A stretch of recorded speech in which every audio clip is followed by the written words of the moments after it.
You're looking at the faces of two victims murdered by one of America's most notorious serial killers. Today, they found the bodies of at least 3 young boys buried under his house. They suspect there are several more bodies buried here. You didn't expect it from him. He was a nice guy. Judge Marvin Peters ordered him held without bond. He will be examined by a psychiatrist.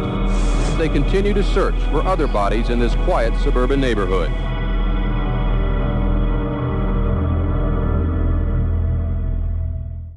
John Gacy was probably the most prolific or infamous serial killer in modern times. Police say John Wayne Gacy raped and murdered young men and boys from 1972 to 1978. Before his arrest, he spent nearly a decade living a double life.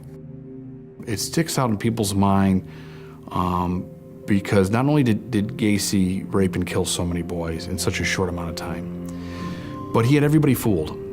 Cops say Gacy was well-liked in his community, just outside of Chicago. He was active in local politics and would dress up as a clown to entertain children. The whole case was very, very unique.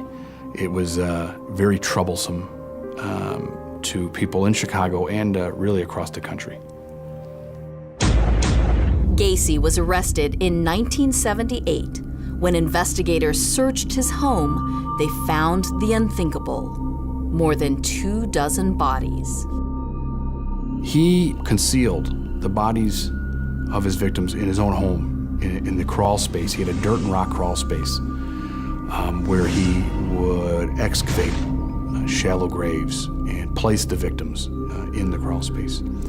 Gacy was convicted and executed for the murder of 33 young men and boys. But at the time, investigators were not able to identify 8 of those victims.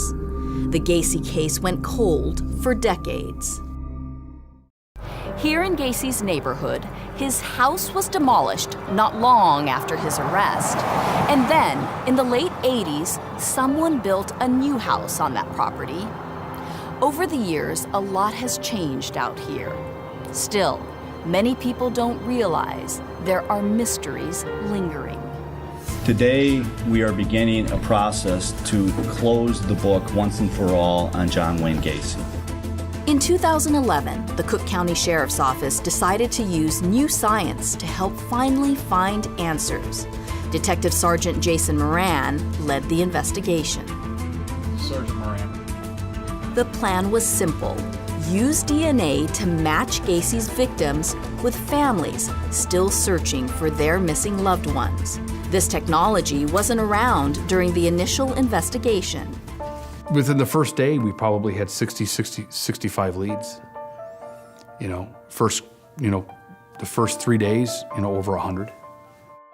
Remarkably, after many decades, DNA identified 19-year-old William George Bundy. Seeing the pictures of them then afterwards, now that we know who that is and seeing pictures, it was just so heartbreaking. Then, in 2017, they identified a second victim, 16-year-old Jimmy Hawkinson. But there's still more work to be done. 6 boys and young men are still unidentified today. They're buried in cemeteries across Cook County. This is the grave of victim number 10. This is one of the unidentified victims of John Gacy. NMCEC was nice enough to do a facial reconstruction. And hopefully, based on that reconstruction or that approximation, we'll get some more leads onto who he was in life. This is what that boy may have looked like in life. He was white and between 17 to 21 years old when he was murdered. He had an old healed fracture on his left collarbone. And another boy, just 18 to 22 years old, also remains nameless. He was white with very dark brown, wavy hair. Investigators hope these images, created by forensic artists at the National Center for Missing and Exploited Children, will help finally solve these decades-old cases. Cook County investigators say they will never stop searching until all 6 victims are identified, no matter how long it takes. The life of the person that was just murdered is no more or less important than a murder victim from 30 years ago. Not in my mind.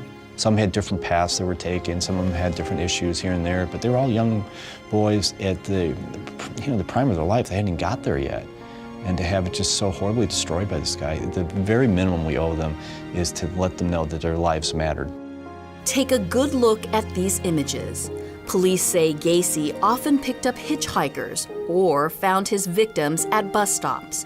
They could be from the Chicago area or may have come to the city from almost anywhere. If you have information about the unidentified victims of John Wayne Gacy, please call the National Center for Missing and Exploited Children at 1-800-THE-LOST.